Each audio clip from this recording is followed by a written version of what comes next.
Magandang umaga po sa lahat at umpisahan po natin sa isang maikling panalangin ang ating mensahe ngayong umagang ito. Muli, magbibigay po ulit tayo ng magandang mensahe. Siguro ito na po yung isa sa pinakamaganda po at pinaka-importanting mensahe na gagawin ko dahil dito maiintindihan nyo kung paano kayo magkakameron ng security, kung paano kayo magkakameron ng security yung inyong kaisipan, kung paano kayo ligtas. Kahit na kayo ay nadito pa sa lupa, ay mararamdaman nyo kayo ligtas na. At meron kayong hope, meron kayong malaking pag-asa dahil dito mauunawaan nyo kung paano kayo makakaligtas. Ang atin pong magandang topic ay the power of the death, burial, and resurrection of Christ. Kung paano ito nagliligtas. Napaka-importante po nitong topic. Sa loob po ng buong Bible, 66 book, doon lang po sa letter ni Saint Paul, ni Pablo, ng ating Apostol Pablo, ang kaisa-isang apostol ng mga hintil, kung paano niya inihayag na meron tayong kaligtasan, tayong mga hintil. Sige, tayo po'y manalangin muna. O Amang Diyos, maraming salamat na patnubayan niyo po kami. Patnubayan niyo po ang bawat isa, mga nakikinig. Ganon din po, Lord, patuloy mo akong gamitin. Use me powerfully, O po Lord God, at pagkaloob niyo po sa akin ng wisdom, katalinuhan upang maipahayag ko po ito ng maayos at maunawaan ng mga tagapakinig ng manunood po ng bidyong ito. Lord, kayo po ang umanyaya sa kanila, kayo po mag-imbita sa kanila para makita nila ito, para mapanood nila ito at maunawaan nila kung paano sila maliligtas sa pamamagitan ng iyong Apostol Pablo, O po Lord God, na pinagkaloob niyo po ito sa kanya. Itong mga salitang ito, revelation niyo po ito sa kanya para maunawaan ng tao. Marami pong salamat at patuloy ka namin pupurihin at sasambahin. Yes, Lord God. Ito po ang aking dalangin sa pangalan ni Jesus. Amen. Ang ating pong powerful topic ay ang the power of the death, burial, and resurrection of our Lord Jesus Christ. Ito po ay isang makapangyarihan, isa sa makapangyarihang salita. Sa bagay, lahat ng salita sa Bible ay inspired by God, pero ito po yung isang powerful na mensahe ng ating risen Lord Jesus Christ sa mga tao upang magkameron po ng kaligtasan.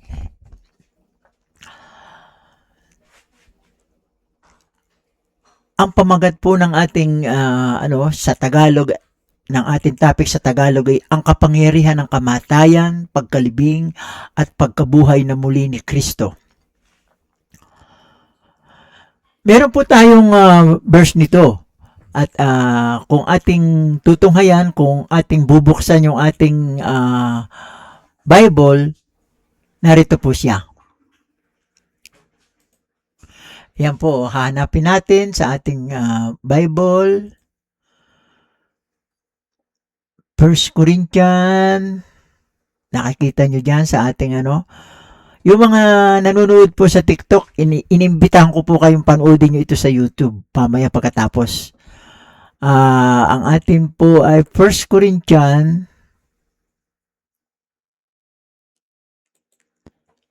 15, 1-4. Sabi dito,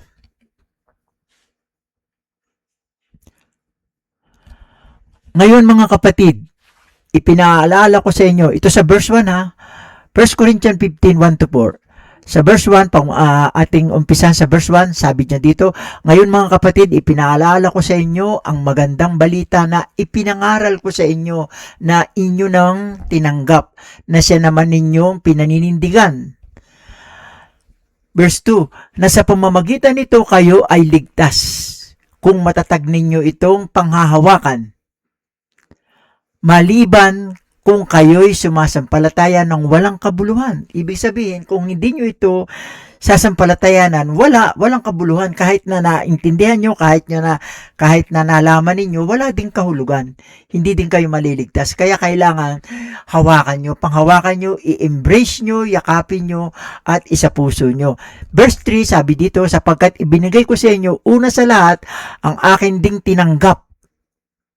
Naunang tumanggap si Pablo kasi siya ang kausap ng ating Panginoong Hesukristo, our risen Lord Jesus Christ. Kinausap siya. Ang sabi niya, sapagkat ibinibigay ko sa inyo una sa lahat ang akin din tinanggap na si Kristo ay namatay para sa ating mga kasalanan ayon sa mga kasulatan, at siya'y inilibing at muling binuhay ng ikatlong araw ayon sa mga kasulatan. This is the powerful verses na talagang ibinibigay ko sa inyo na talagang meron kayong kasiguraduhan sa kaligtasan.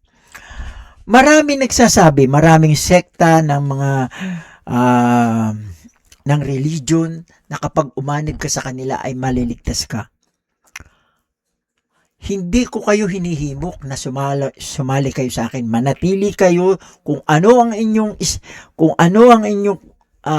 sekta ng reliyon. Wala akong pakialam, wala akong business sa inyo. Hindi ko kayo iniimbitahan na kayo ay sumama sa akin.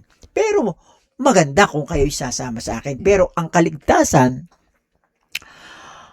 ay ibinibigay ng Diyos kung isa sa puso ninyo. Pinag-aralan ko ito at sinaliksik na kahit kayo ay manatili dyan sa inyong sekta ng religion. Kung ano man ang sekta niya ng inyong religion. Ang may mga possibility na merong chance dito na ito ay mag-pitch sa kanya, itong mga verse na ito, itong mga salitang ito. Unang-una po ay yung Katoliko at saka yung mga born again. Lahat ng mga relihiyosong tao na naniniwalang si Kristo ay 100% God and 100% human being ay meron pong chance. Ang mainam lang po, yung mga nasa katulad ng aming katatayuan, yung naniniwala sa grace, do sa mga sulat ni Pablo, ay yung pong tinatawag na bima judgment. Ito yung judgment ng ating risen Lord Jesus Christ sa langit. Pero ibig sabihin po nito, wala po itong kaugnayan kung ikihahatulan na pupunta sa impyerno. Ito po yung mga ligtas na. Ang pagkakaiba lang po nito ay yung reward. Yung reward, yung position, at saka yung crown. Crown at reward, iisa pong ibig sabihin nun. May mga crown po tayo. Kasi, kaya ko po nasabi yan, kasi nung ako'y nasa Catholic, nagtapos po ako sa Catholic school, run by the Franciscan missionary doon sa aming bayan. Nagtapos po ako doon ng high school.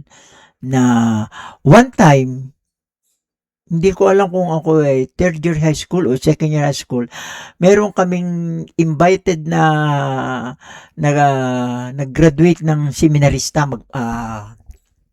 nagpapare na siya. Itinuon ko yung aking pag-iisip, yung aking tenga sa pakikinig doon sa kanyang turo. Napakaganda po ng turo niya. Itinuro niya ito. Itong death, burial, and resurrection of Christ, yung kahalagahan ng krus. Na kaya namatay ang ating Panginoong Hesukristo sa krus ay dahil sa ating kasalanan. Yun po. Ang sabi po sa 1 Corinthians, Ephesians. Sa Ephesians po, ito po, sa Ephesians 1:12-13. Sabi po dito, 1:13 tsaka 14, sabi po dito, na sa kanya kayo rin naman ay nakarinig ng salita ng katotohanan ang ebanghelyo ng inyong kaligtasan at kayo'y sumampalataya sa Kanya at tinatakan ng ipinangakong Espiritu Santo. Siya ang katibayan ng ating mana hanggang katubusan ng pag-aari sa ikapupuri ng Kanyang kaluwalhatian. Tingnan natin sa King James Version. Yan Sa King James Version, sabi dito, in whom you also trusted after that you heard. Trusted ito yung pinagtiwalaan Naniwala ka. After you heard the word of truth, the gospel of salvation, naniwala ka. Ito na yun yung death, burial, and resurrection of Christ. Ito yung mensahe, ito yung message. Na pagkatapos ninyong marinig at pinaniwalaan, meron po kayong kaligtasan. Kaya lang, dapat patuloy kayong makaunawa. Ito ang maganda dito, you were sealed. You were sealed, You were sealed with the Holy Spirit of promise. Ibig sabihin, selyado kayo ng banal na Espiritu. At kasama kayo sa rapture. Kung paniniwalaan nyo ito. Kasi dalawa ang ibibigay ng kaligtasan ng Diyos sa tao Yung rapture at saka yung second coming of Christ para sa Israel, sa bansang Israel. Mauuna yung rapture, kaya yung malilip behind, yung matitira, yun ang makakaranas ng kaparusahan at pagdurusa sa 7 years tribulation of God, yung wrath of God. Yan po yung nasa hula ni Daniel. Magbasa po kayo ng aklat ni Daniel sa chapter 9. Naroroon po yan. Basahin nyo yung buong chapter 9. Naririyan yung 70th week of Daniel. Nakatumbas ng 7 taon. Ang isang araw ay 1 taon. So, katumbas ng 7 taon. 7 taong maghihirap ang tao sa pangunguna ng bansang Israel. Dahil sa galit ng Diyos, wrath of God. Yun ang tinatawag na yung paghihirap ni Jacob. Kasi si Jacob, Israel po yan Sa kanya nanggaling yung lahi ng Israel. So, napakalino po. Na ganun po ang mangyayari.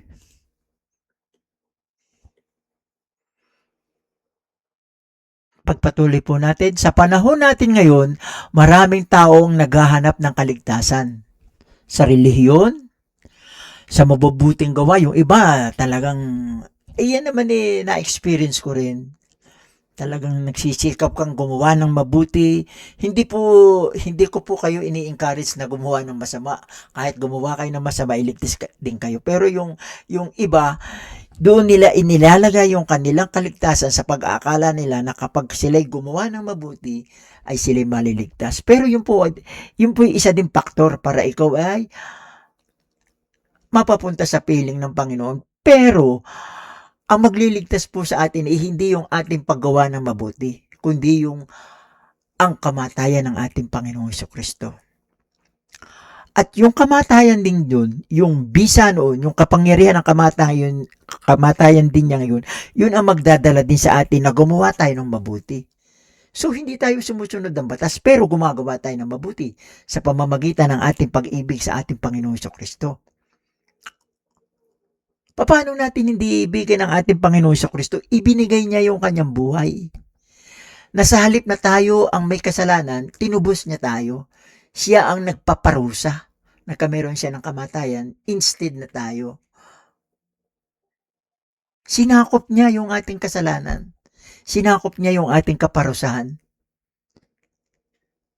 Siya ang naging handog para doon sa ating kamatayan. Sa ating ikalawang kamatayan. Kasi mamamatay tayong una dito sa ating katawan lupa. Mawawala ito, mabubulok ito. Papalitan ito ng bagong katawan. Sa rapture. Kaya yung mga naunang namatay kay Kristo, ay mauuna silang bigyan ng bagong katawan. Bago tayong mga buhay. Tapos aakyat po tayo. we will meet in the air. Ang ating Panginoon sa Kristo, imimit natin sa air, sa cloud. So, ganun po ang mangyayari. Sige, pagpatuloy po natin. Ngunit malinaw na ipinahayag ng Diyos na ang kaligtasan ay matatagpuan lamang sa isang mensahe, ang kamatayan, pagkalibing, at muling pagkabuhay ng Panginoong Kristo. Doon lang po. Wala na pong iba. Hindi po tayo kayang iligtas na religion. Wala po. Hindi tayo kayang iligtas ng ating pagka-religyoso. Yung araw-araw tayo sisimba, tayo lalakad ng nakaluhod sa simbahan. Hindi po yun magrurosaryo. Hindi po yun na makakapagligtas sa atin. Ang makakapagligtas sa atin ay yung ginawa ni Kristo sa krus. Okay, pagpatuloy po natin.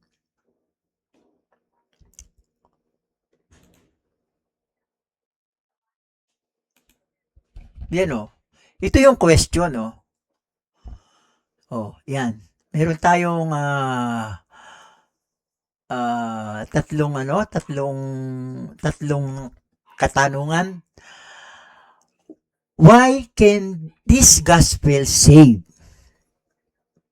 Bakit makakapagligtas ang ebanghelyong ito? Pangalawang tanong, why did the risen Christ entrust it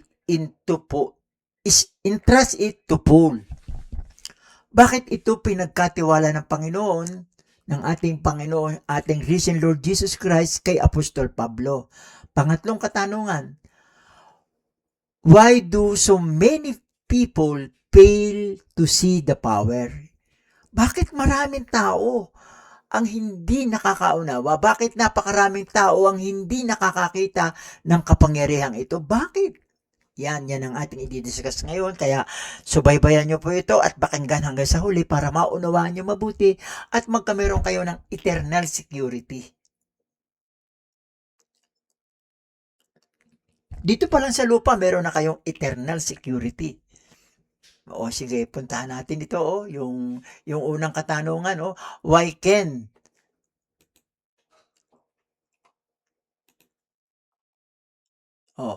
why can the death, burial, and resurrection of Christ save? Christ died for our sin. Yan.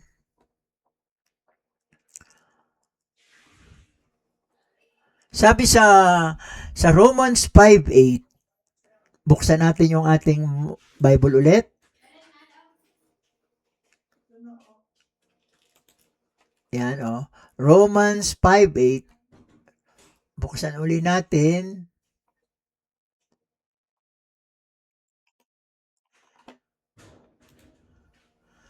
Yan. Romans 5:8. Yan, sabi sa Romans 5:8, much more than being now justified by His blood, we shall be saved from wrath through Him. Sa Tagalog, sabi dito, subalit pinatutunayan ng Diyos ang kanyang pag-ibig sa atin na noong tayo'y mga makasalanan pa, si Kristo ay namatay para sa atin. Biro mo, noong tayo mga makasalanan pa, si Kristo ay namatay para sa atin.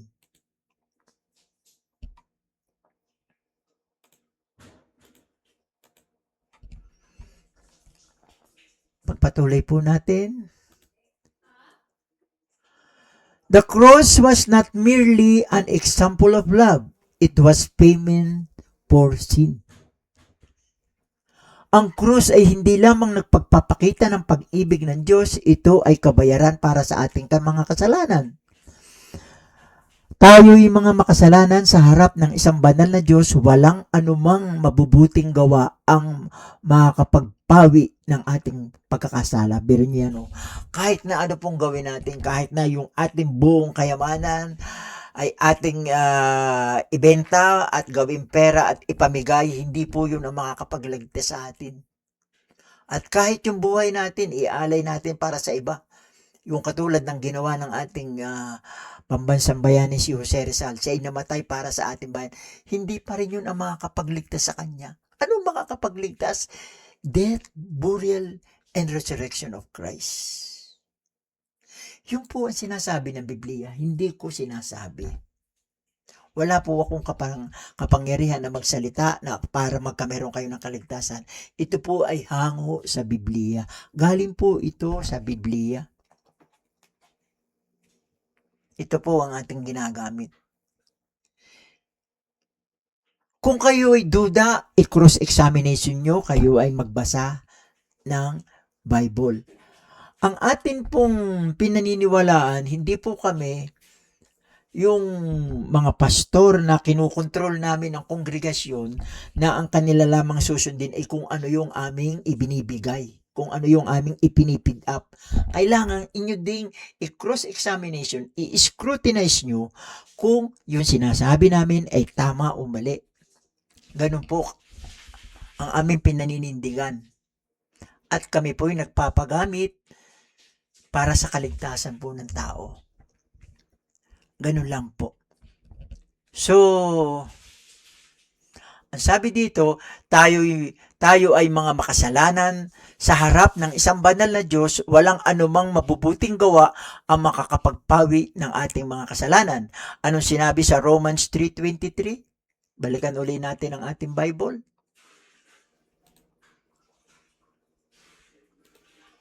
Yan o, Romans 3:23, sabi dito.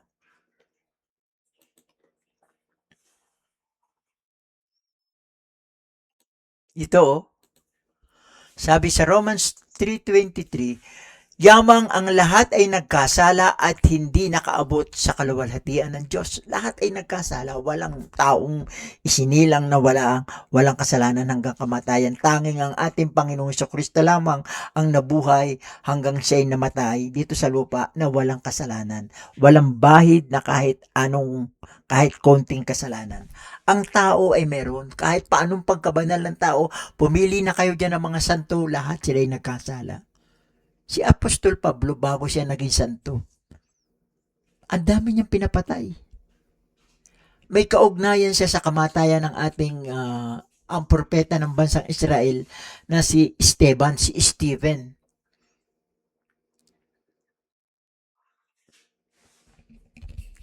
Basahin niyo po yung Acts chapter 7, doon niyo malalaman kung bakit meron siyang kung bakit may relasyon siya doon sa pagkamatay ng ating prophet Stephen. At ang ibang mga tagasunod ng ating Panginoong Kristo nung nabubuhay pang ating Panginoong Kristo, meron siyang grupo yung The Way, yun ang the Way.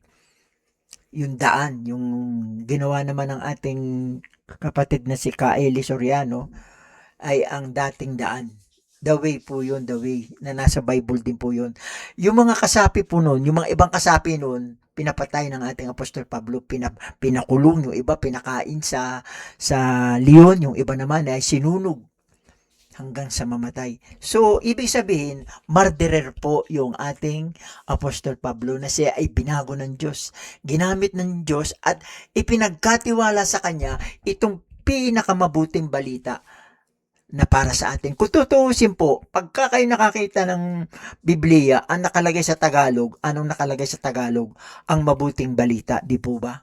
Simula Genesis hanggang Revelation. Pero kung tutuusin po, ang mabuting balita ay yung revelasyon ng ating Panginoong Kristo kay Apostol Pablo. Yung 13 aklat, yung 13 sulat ng ating Apostol Pablo na na-canonize, kaya po ito ay isinipi na maisama sa 66 book of the Bible sa New Testament. Kasama po siya sa New Testament. Ngayon, sa aming mga grace believer, kapag kami ay tinanong, ano yung two division ng Bible? Mostly, ang sagot nila, Old at saka New Testament. Pero sa amin, kapag ako tinanong nyo, ano yung two division of the Bible? Ang sasagot ko ay prophecy and mystery. Prophecy and mystery. Yan po ang isasagot ko. Yan ang two division of the Bible. So, pagpatuloy po natin.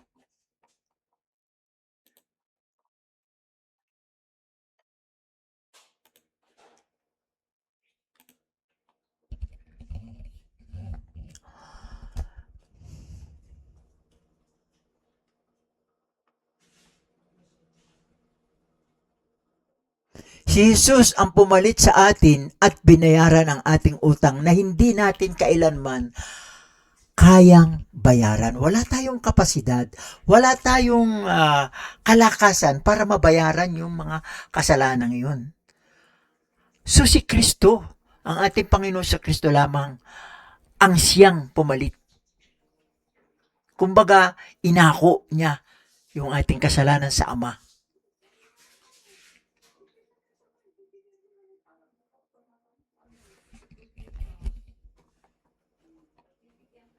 Dito, ito, yung una, dito sa point 1, Christ died for our sins, na ano na natin yan, natalakay na natin. Itong Christ was buried, ang nakalagay dito ay ang kanyang libing, ang kanyang paglilibing, ang kanyang libing ay nagpapatunay na siya ay tunay na matay. Tunay na matay. Yung ibang sekta ng religion, ang sinabi, minagic. Minagic ng ating Panginoong Kristo yung kanyang kamatayan dahil siya Diyos. Dahil sa Diyos. Yung namang iba, hindi naniniwala sa Diyos, siya anak lamang ng Diyos. Dapat maging kayo, Trinitarian din kayo. Kasi hindi nyo ito hindi ito papasok sa inyong puso at kaisipan kung hindi nyo yung paniniwalaan. Mahihirapan po. Mahihirapan itong i-reconcile doon sa inyong sarili kung kayo ay hindi Trinitarian. Kailangan paniwalaan nyo din na ang ating, at meron din namang katunayan kahit sa Revelation, kahit sa sulat ni Juan sa chapter 1, John chapter 1, at saka sa Revelation, napakarami pong patunay na si Kristo ay Diyos. So kung hindi nyo yung paniniwalaan, hindi ito papasok sa inyo. Hindi nyo rin ito papaniwalaan. Itong Christ died for our sin. Hindi nyo din ito papaniwalaan dahil lang iisipin ninyo ay siya ay hindi Diyos, siya ay tao lamang. Kapag siya ay tao lamang at hindi Diyos, wala siyang kapangyarihan para akuin yung ating kasalanan. Huwag niyong paniwalaan. Kung kayo ay hindi naniniwala si Kristo, hindi Diyos, huwag niyo nang paniwalaan na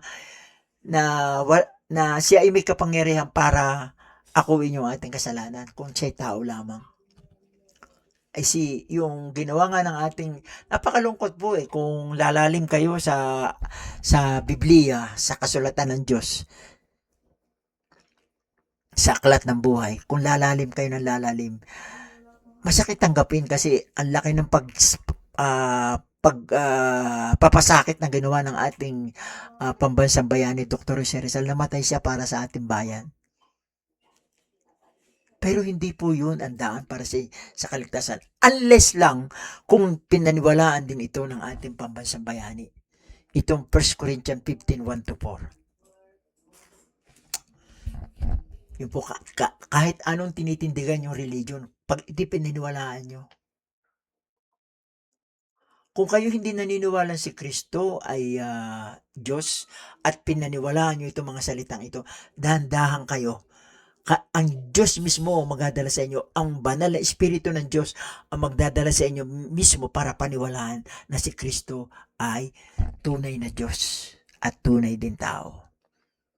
Pag pinaniwalaan nyo to, this is the powerful message of our risen Lord Jesus Christ na inintrust niya kay Apostol Pablo. Meron pang, titingnan ko kung makikita ko yun.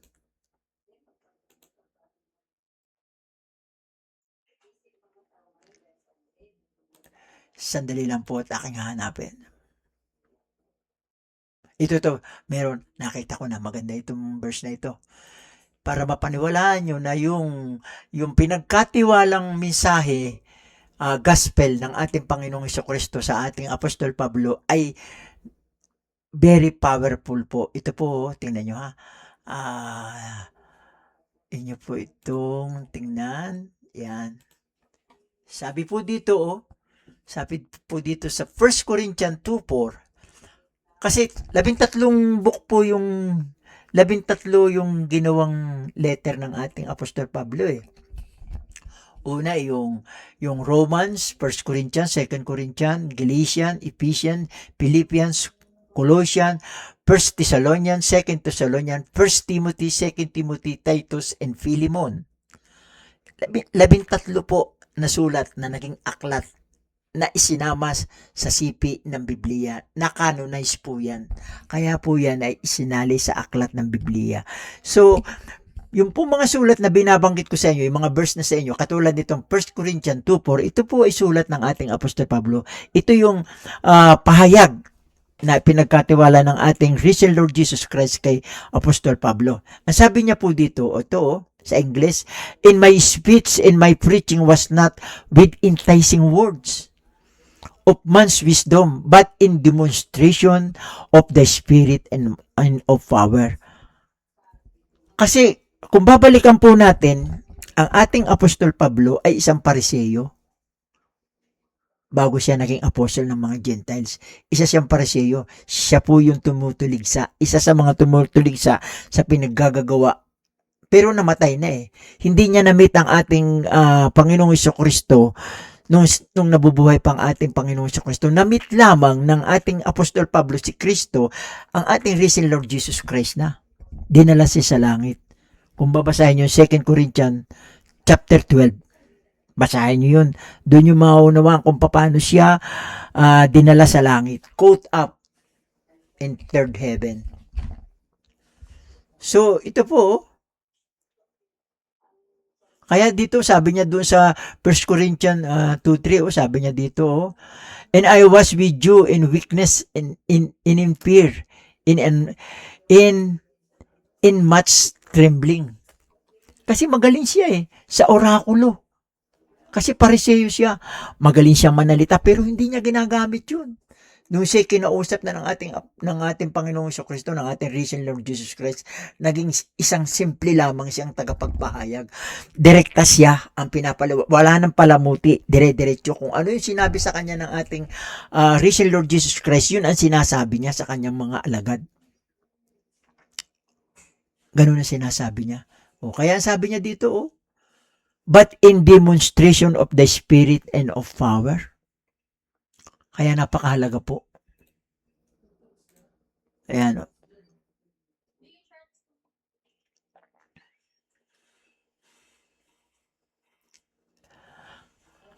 Ang utang ng kasalanan ay ganap nang nabayaran. So, bayad na tayo. Pero kung ikaw hindi mo paniniwalaan itong death, burial, and resurrection, hindi ka pabayad. Mananatili kang makasalanan. Ibinigay ng ating Panginoon Kristo sa lahat ng tao. Pero kailangan may kondisyon. Kailangan paniniwalaan mo itong mabuting balitang ito. Kung hindi mo itong death, burial, and resurrection of our Lord Jesus Christ, kung hindi mo ito papaniwalaan, wala rin kwenta. Kaya nga sabi niya doon sa verse 2 di ba? Napakinggan mo nga pero hindi mo naman pinaniwalaan, wala sa puso mo. Nabasa mo. Pero naintindihan mo, narinig mo, pero hindi mo naman tinanggap, hindi mo pinaniwalaan, wala rin kwenta. Kailangan paniwalaan mo. Yakapin mo, isa puso mo. At kapag ginawa mo yan, siya magdadala sa iyo para matransform ang buhay mo, para gumawa ka naman ng mabuti habang ikaw'y nabubuhay pa dito sa lupa. At may tataka na. Ang iniintay na lamang ay yung iyong kamatayan. Pag ikaw'y namatay, pupunta ka sa langit. At kung hindi ka mamatay at inabutan ka na rapture, ibibigay na sa iyo yung bago mong katawan. Imimit ka na sa air, doon sa cloud. Yun po pagdating na rapture. Malapit na po yung rapture. Kasi yung sign ng second coming ng Matthew chapter 24, nararamdaman na natin. Merong war, merong earthquake. Pero bago mangyari yung kailangan mo na yung rapture. So, ibig sabihin, kung hindi pa natutuloy, hindi pa kumpleto. Hindi pa kumpleto yung bilang ng mga hintil na dadalhin sa itaas. Sa langit.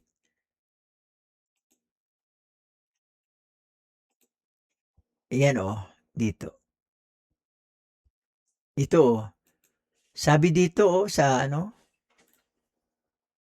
Sabi dito sa Romans 11:25. Ano yung Romans, Book of Romans? Sulat din yun ng ating Apostol Pablo. Yun book din. Book din ang aklat din ng ating Panginoon, ng ating Apostol Pablo. Iisa lang ating Panginoon, ng ating Panginoon sa Kristo. Hindi natin Panginoon si Pablo. Ginamit lang siya ng Diyos. Siya yung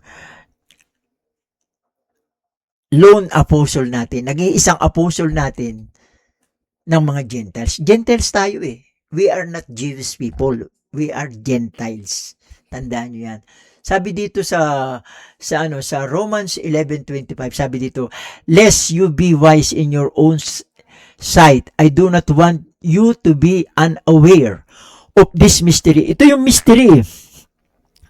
Itong mga sulat ni Pablo, hindi ito na-check ng mga prophet.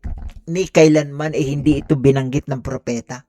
Kaya nga mystery. Kaya nga sabi ko sa inyo the two main division of the Bible, kung kami ang tatanungin nyo, prophecy and mystery.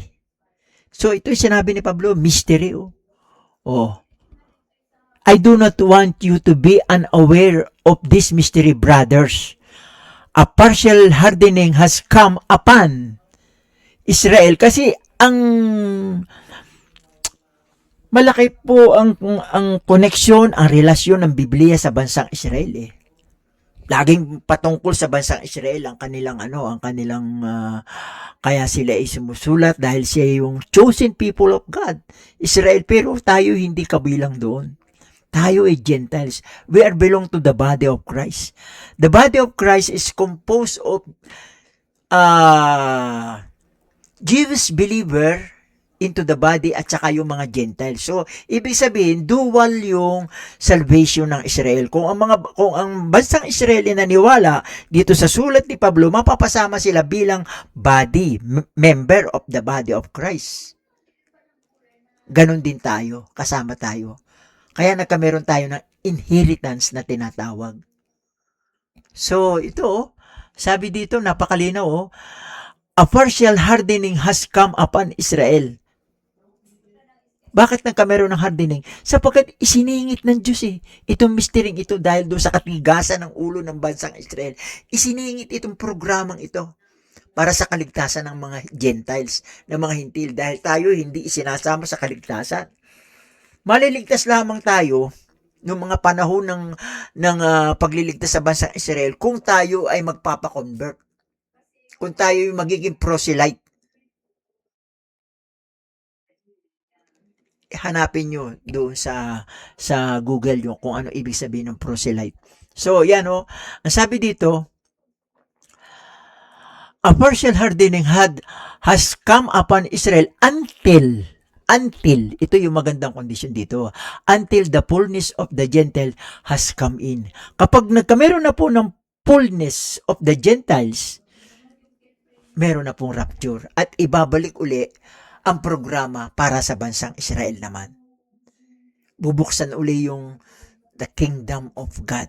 Dispensation of the kingdom of God. Ayun po ang mangyayari. Tapos dito walang natira pang may daragdag ang tao. So wala. Disable ang tao kung sasabihin natin, nasisikapin natin ang ating sarili na tayo maligtas. Disable, wala po. Yung pong paggawa ng mabuti sa kapwa, moralidad po yun. Yun ang kailangan natin pairalin para gumanda po ang ating community, gumanda po ang takbo ng ating pamayanan at gumanda ang takbo ng mundo na siya ding inaasahan ng Diyos. Kasi kung meron tayong malaking moral, ibig sabihin, hindi tayo magkakasala, wala tayong problema ang Diyos. Walang problema ang pamayanan. Kung less ang sin. Pero hindi yun ang requirement para ikaw ay maligtas. Ang salvation natin nakasalalay doon sa ginawa ng ating Panginoon sa krus. Yun po ang ibig sabihin nito. Ito naman talakayan natin, Christ rose again. Ang pagkabuhay ay yung resurrection.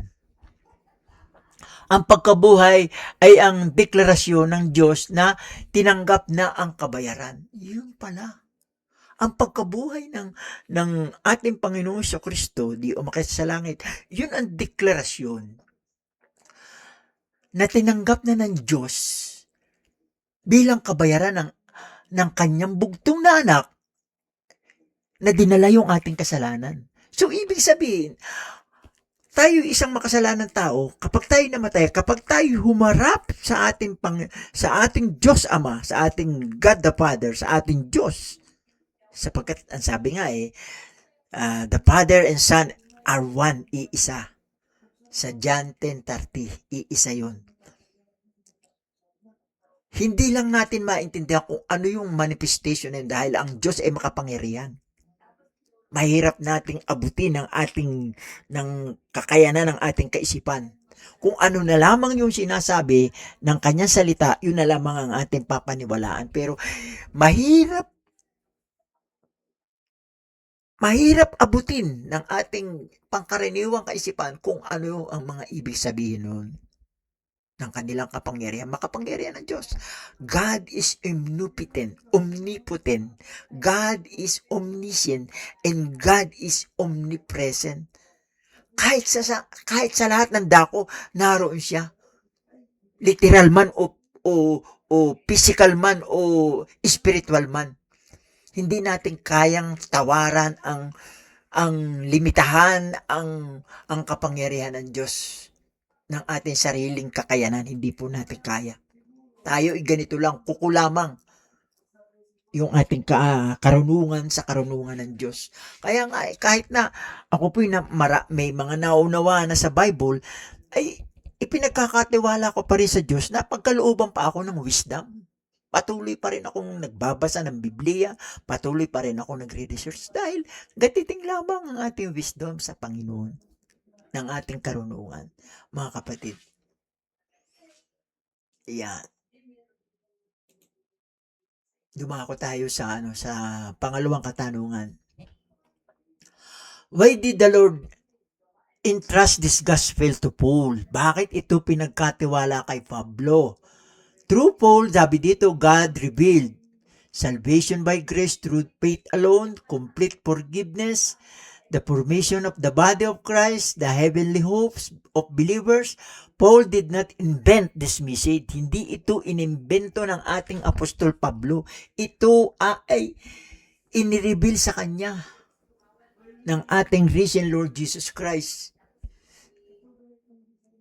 He received it directly from the risen Lord Jesus Christ. Meron po tayong mga verse, makikita po natin yung mga verse natin dito, yan, Ephesians 3:1-9, Romans 16:25, Romans 11:13, Galatians 1:11-12. Iisa-isahin po natin, dadalian na lang natin. Sabi dito, matapos tanggihan ng Israel ang kanyang Mesiyas, tinanggihan ito ng Israel at hanggang ngayon, iniintay pa nila yung Mesiyas na darating. Pero hindi nila alam, nakarating na ipinapako pa nila sa krus. Kaya nga sila tinutuligsa tinutuligsa ng ating Apostol Peter, yung 12 apostol. Si Apostol Pablo po ay hindi kasama ng 12 apostoles ng ating Panginoon Kristo. Yung 12 apostoles ng ating Panginoon Kristo, pinili niya ito nung siya ay nabubuhay pa. Samantalang si Pablo ay pinili ng ating Panginoon Kristo nung siya ay nasa langit na. Risen Lord Jesus Christ. Pagkakaiba po at hindi siya kasama nung 12. Meron pong distinction yung kanilang service, yung kanilang pagsiservisyo sa Panginoon may pagkakaiba at hindi po pwedeng pagsamahin. So ipagpatuloy po natin ito basahin nyo na lang itong Ephesians 3:19 na medyo mahaba. Romans 16:25, ito yung mystery, yung Romans 11:13. Sige, basahin natin yung Romans 11:13 para maano naman din natin, masubaybayan din natin. Romans 11:13, sabi po dito ay Yan o. Now, I am speaking to you Gentiles, inasmuch then as I am an apostle of the Gentiles, I magnify my office. O, ating ipaliwanag sa Tagalog. Ngayon, nagsasalita ako sa inyong mga hintil. Kasi siya yung inatasan para sa mga hintil ang ating Apostol Pablo Kahit na siya may lahi siyang Jewish, may lahi siyang Israel, siyang pinili ng ating Panginoong Kristo sa pamamagitan ng Banal na Espiritu. Pinili siya na siya ang tagapagsalita para sa mga hintil. Ngayon, nagsasalita ako sa inyong mga hintil, palibasa ako nga'y isang apostol sa mga hintil, niluluwalhati ko ang aking ministeryo. Pinapahalagahan niya ang kanyang gawain sa Panginoon, ang kanyang ministeryo. Yun po ang ibig sabihin nito.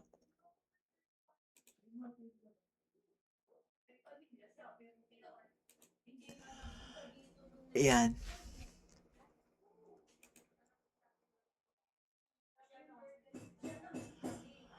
Sa pamamagitan ni Pablo, ipinahayag ng Diyos ang kaligtasan sa pamamagitan ng biyaya sa pamamagitan lamang ng pananampalataya. Ano ba yung biyaya ngayon? Yung grace. That is the dispensation of the grace of God. Intindihin nyo ito mga kapatid, maraming sinabing grace sa Bible, pero pipiliin po natin yung grace, yung mga na naroroon lamang under doon sa letter of Paul, doon sa mga book ni Paul.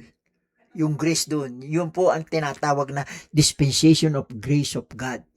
Na kaya tayo naligtas dahil lang po sa biyaya ng ating Panginoon. Ano yung biyaya ngayon? Yun yung kanyang pagkamatay sa krus, na siyang sumakop at sumalo ng ating kasalanan.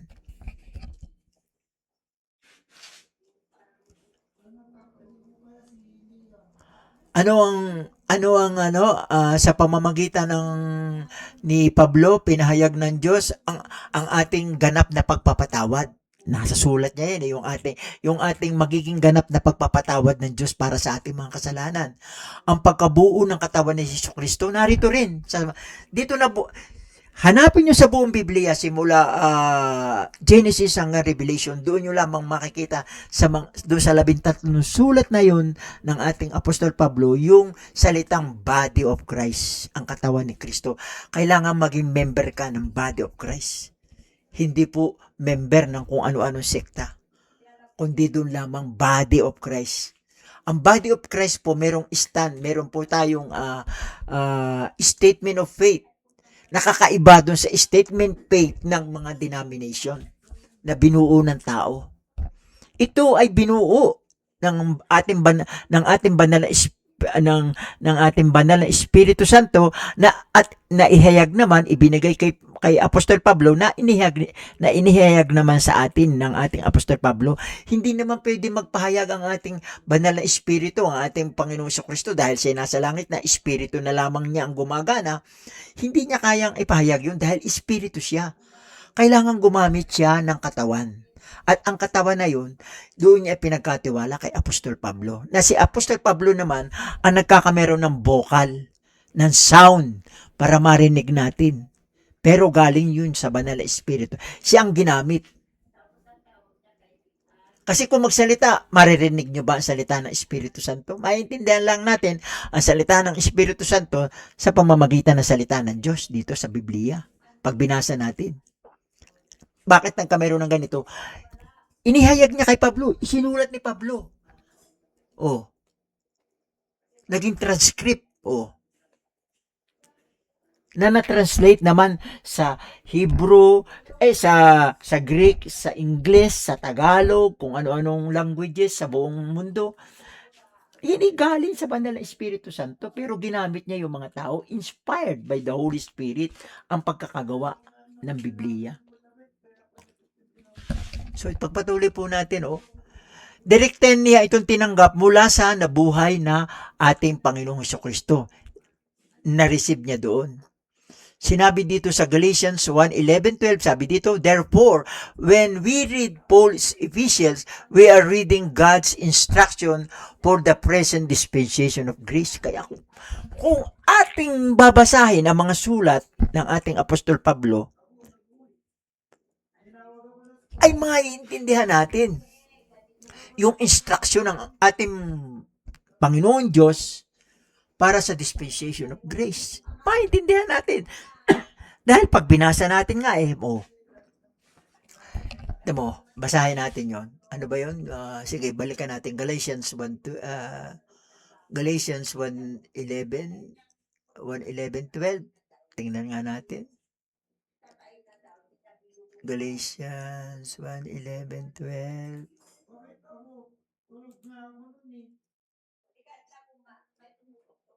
Galatians 1:11-12. Yeah. Sandali.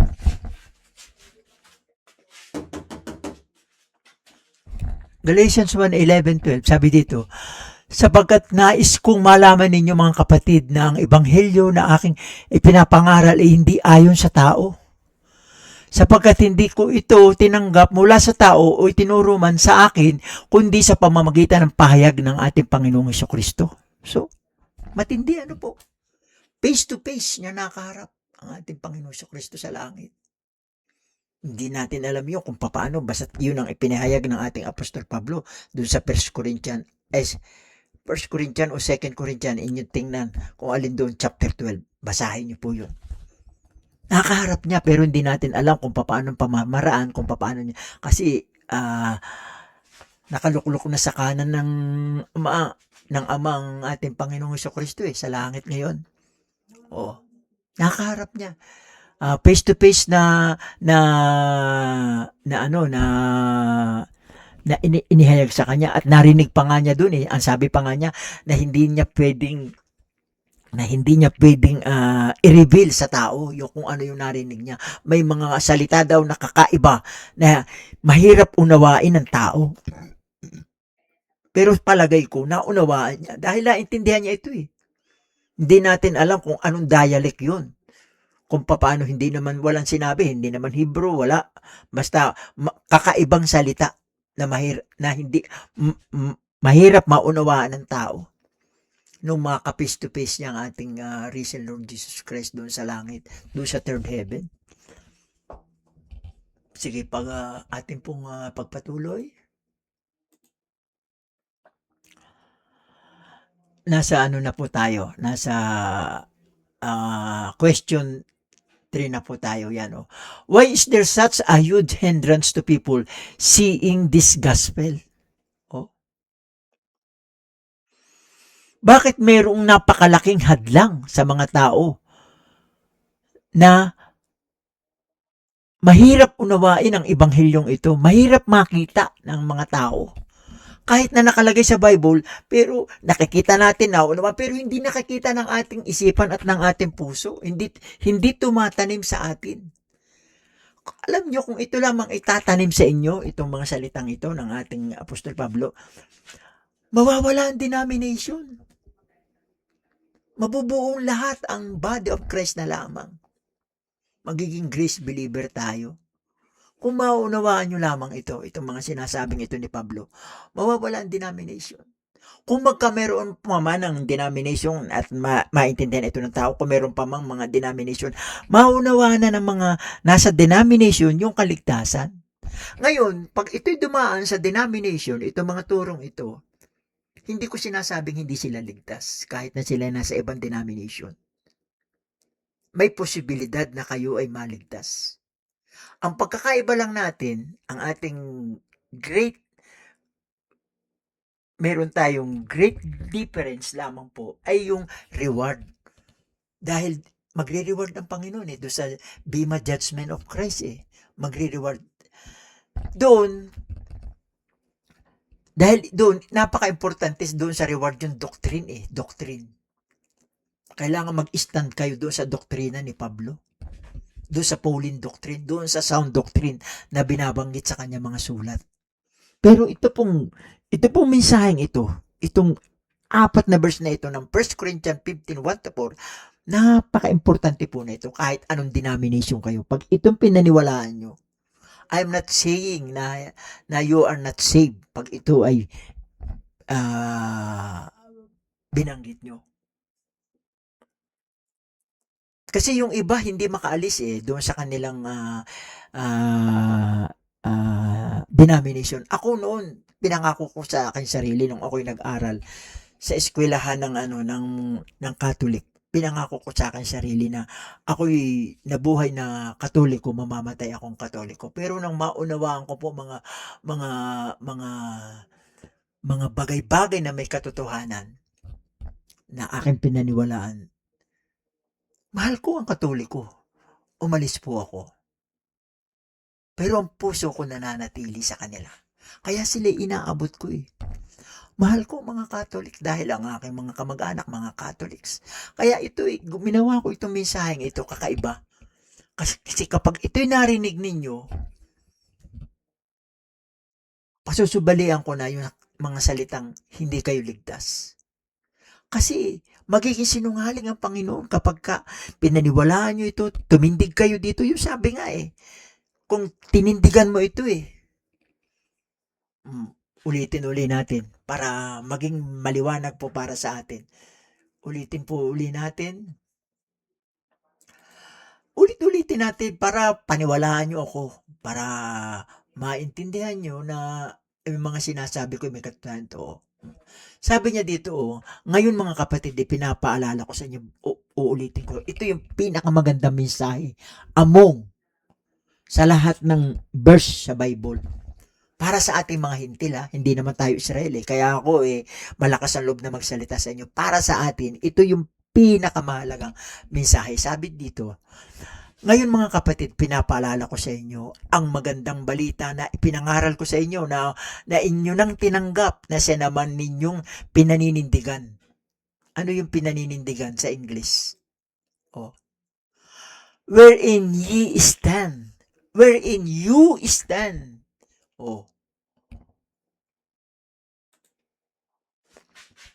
Pinanindigan na sa pamamagitan nito kayo ay ligtas kung matatag ninyong itong panghahawakan. Ano yung matatag ninyong panghahawakan?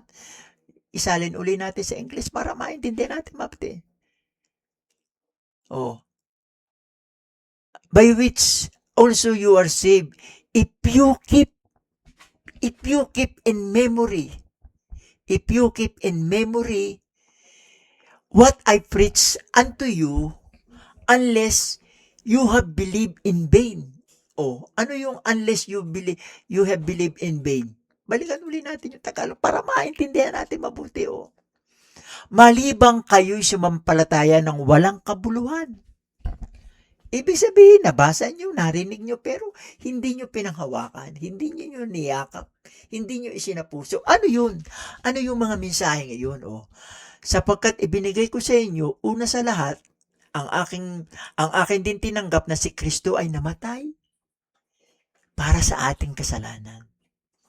The best message in the Bible for us Gentiles. The greatest word of the Bible, the greatest message of the Bible for us Gentiles.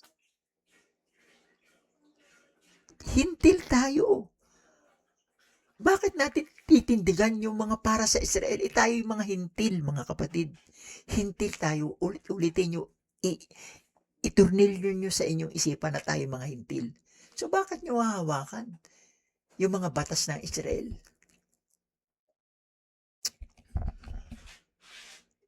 Hindi lamang doon sa kanyang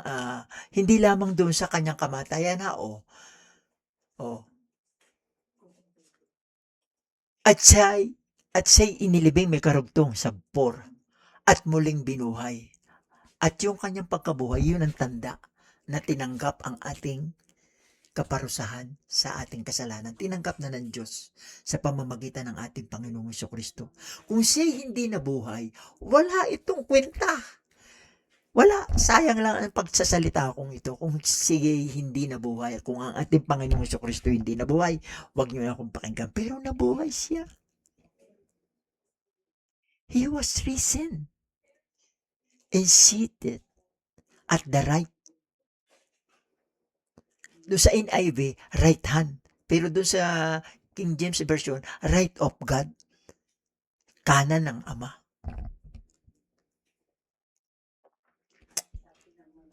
So, pagpatuloy po natin, sarap-sarap pong ulitin para maunawaan nyo mabuti kung ano yung ano. So, ano yun? Ano yung mga humahadlang, Satan, ito, Satan blinds the mind of unbelievers. Yun pala ang dahilan. Kaya binablind. Kaya tinatalokbong pala tayo. Basahin natin para maunawaan natin ito. 2 Corinthians 4:3 and 4. Ito, lagi ko po itong binabanggit sa aking mga sa aking mga pahayag. 2 Corinthians 4:3 and 4. Sabi dito sa 2 Corinthians 4:3 and 4, at kahit ang aming ebanghelyo ay natatalokbungan pa. Ito ay may talokbong lamang. Hindi ko pala naiyan. Ito ay may talokbong lamang sa mga napapahamak. So, doon sa mga hindi ligtas, hindi nyo talaga ito maunawaan itong sinasabi kong ito. Hindi nyo ako papaniwalaan. Doon sa mga hindi ligtas, hindi ako nagsalita niyan. Ang Bible ang nagsalita niyan. Ang salita ng Diyos. Ito ay natatalokbungan lamang. Ayan. Ito ay natatalokbungan lamang sa mga napapahamak. Ang mga napapahamak hindi ligtas. Kung hindi nyo naiintindihan itong death, burial, and resurrection of our Lord Jesus Christ, kahit ako'y nagngangawa dito, hindi nyo ito naiintindihan dahil tinatalokbungan kayo ng kaaway. Ano ba si Satanas? Tingnan natin sa English. Itong sinasabing ito Tingnan natin sa English para maintindihan nyo. Yan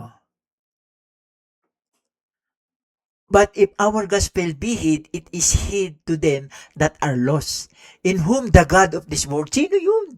Yun si Satanas, the God of this world, had blinded the minds of them which believe not. Yung mga hindi naniniwala, binubulag ni Satanas. Ito yung pinakamagandang kadugsong doon sa verse 4. Lest the light of the glorious gospel of Christ. Ano yung glorious gospel of Christ? Itong mga inireveal ng ating risen Lord Jesus Christ kay Apostol Pablo. Yan yun. Glorious gospel of Christ. At yung pinakasusi dito ay yung 1 Corinthians 15:1-4. Kaya nga kayo mga Katolik, may chance kayo maligtas. Sa aming pag-aaral at pagsusuri. At saka yung mga born again. Before, I am very happy na to say na I was a member of born again Christian. Pero nung maintindihan ko itong grace, yung teaching of grace ni Paul sa kanya mga sulat, doon ko nalaman na tayo ay body of Christ, hindi tayo born again. Ang born again ay para po sa bansang Israel ang born again. Dahil sino ba ang firstborn? Si Jacob. So, ang born again, pinanganak muli, ang mga Israelita din. Yung mga lost sheep of Israel. Ang ibig sabihin, yung mga nawawalang tupa ng Israel. Ngayon, nung ipinanganak, noong nasa ministry ng ating Panginoong Jesucristo, wala siyang business sa ating mga hintil noon. Wala. Ang business niya noon, ibalik muli ang mga lost sheep of Israel. Patutunayan ko yan sa inyo dito. Tingnan natin sa English. Baka sabihin nyo naman hindi ako nagbabasa ng ibang Nagbabasa din tayo ng ibang hindi lamang kay Pablo. Kasi ito sabi dito, Matthew, punta tayo sa Matthew. Ang Matthew po ay synoptic gospel. Ito po yung ginawa ni na Matthew, ni na Luke, ni Luke at saka ni Mark, na sila po ay kasama ng ating Panginoong Kristo nung siya nabubuhay pa sa lupa, ang mga naririnig nila, isinusulat nila. Kaya merong yung letter of Matthew, ganyan, o yung mga sulat ni Matthew, sulat ni Mark, sulat ni ano, ni Luke. Si John, hindi ko alam kung siya kasama na sa Synoptic Gospel, si John. I'm not sure po. Pero yung iba sinasama siya sa Synoptic Gospel. Ngayon, ang sabi po dito sa Matthew, tingnan natin. Matthew 10:5, Matthew 10:5. Yan, sabi dito, these 12 Jesus sent, ito yung 12, yung 12 apostoles. Ang kanyang misyon kasi noon, nung siya nasa lupa pa, para sa Israel. Jesus sent forth and commanded them, saying, go do not into the way of the Gentiles, and into any city of Samaritans, enter ye not. Oo. Ayaw niyang padaanin yung 12 apostoles sa mga Gentiles, sa mga Hintil. So, ang Gentiles noong kapanahonan ni ang ating Panginoon Kristo noon, it is sadly to say na walang kaligtasan ng mga Gentiles. Ang ating mga ninunong mga Hintil. Kung saan kayo bilong, kung kayo ay bilong sa mga Indonesian, sa mga Malaysian, o sa yung mga natin, mga Negrito, yung mga ninuno natin noon, wala silang kaligtasan. Sorry to say that. Wala. Unless lang na tayo makonvert na Israel, yung mga maging proselyte Israelites. Proselytes, yan, oo. So,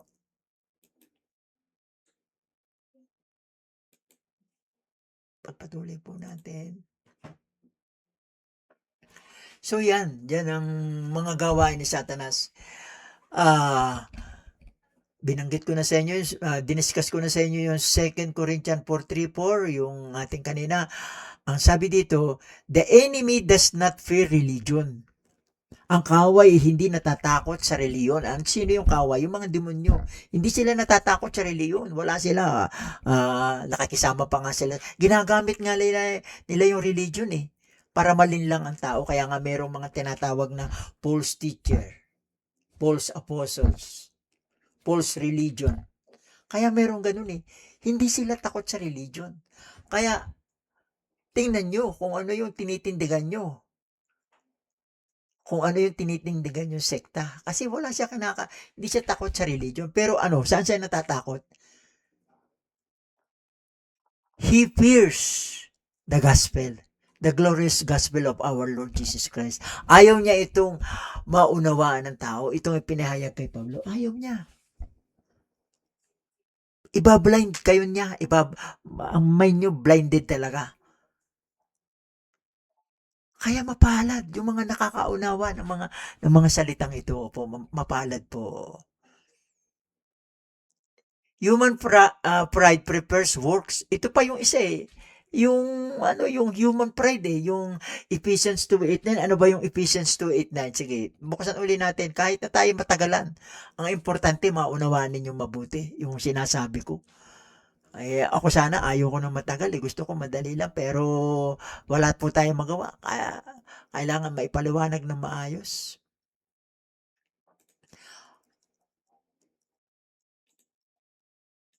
Ayan Ephesians 2:8-9. Yan. Sa ano sabi sa Ephesians 2:8-9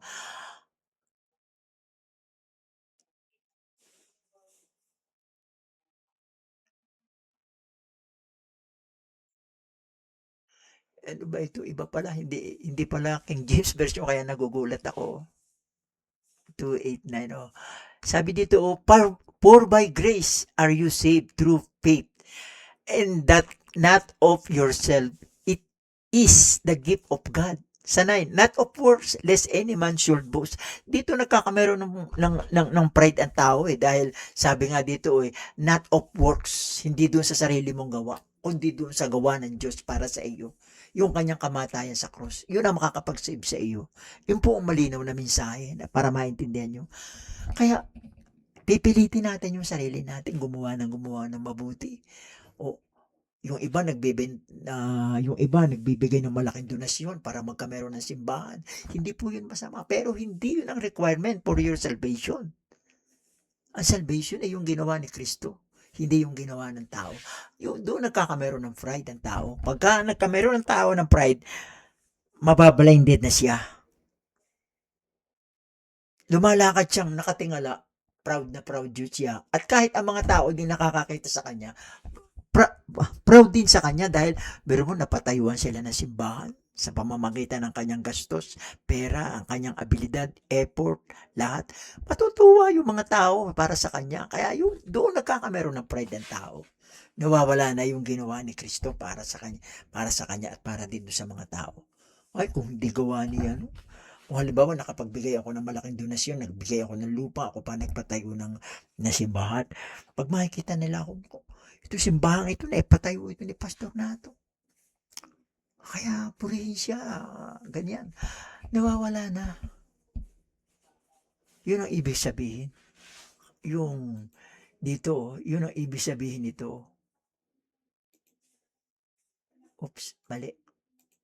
Yan ang ibig sabihin nito. Yung human pride prefers works.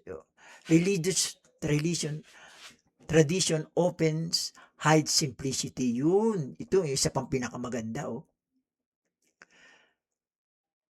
Maraming taong nakakaalam tungkol kay Jesus ngunit hindi nila alam kung paano maisakatuparan ang kanyang kamatayan. Nawawala yung simplicity ng turo ni Kristo. Yung kanyang pagkamatay sa krus, nawawala sa iba. Yung iba, Santo Niño. Kaya mix-mix yung iba eh. Pasalamat kayo kung naintindihan nyo ito. At kayo ay nakatala. Kumbaga sa pag-abroad may visa ka na kayo para sa langit. Pero pag dating doon sa nadidismaya. Nadidismaya ang Holy Spirit kasi meron dito sa verse na ito nadidismaya din ang banal na espiritu ng Diyos, hindi niyo ba alam? Kapag hanapin natin. Yeah.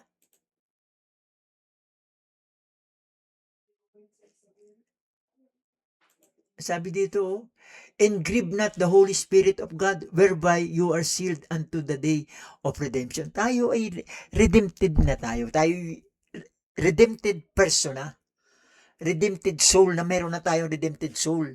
Hanggang doon sa redemption day. Ano ba yung redemption day? Yun na yung rapture. Ngayon, kung gagawa ka pa ng ibang mga bagay, nagigrieve yung Holy Spirit, nagdadalamhati. Pero hindi inaalis yung kaligtasan sa iyo, pero nagdadalamhati siya. So gusto ba natin magdalamhati ang persona na nagligtas sa atin, nagbigay sa atin ng katotohanan? Gusto ba natin yun? Na siya magdalamhati. Doon yun ang pagkakaiba. Kung kami sa inyo, dahil doon may crown, may i-reward doon sa Bema Judgment of Christ. Hindi naman doon i-judge ka na, huy, ikaw ay ganitong ginawa mo, sisipain kita, baksa ka na sa lupa. Na-rapture ka, tapos ibabalik ka uli sa impyerno. Hindi ganun. Ang Diyos ay may isang salita. Pag naligtas ka na. Kaya lang, yun nga, wala kayong reward. Hindi natin alam kung anong ang sitwasyon ng mga ganung bagay, kung anong pagkakaiba ng may reward at saka yung walang reward. Recommendation o commendation. Hindi natin alam yung commendation. Baka maganda rin yun. O, kasi may binanggit ditong i-judge natin yung mga anghel sa meaning yun isinaliksik ko, bibigyan natin ng instruction yung mga angel sa langit. Hindi natin alam kung ano yun yung tungkol doon sa reward. Baka baka naman anong tawag doon? Speculate. Mahirap yun. Kailangan kung ano yung sinasabi lang ng Bible, yun na lamang ang ating papaniwalaan. Ano po? Sige, tuloy po natin.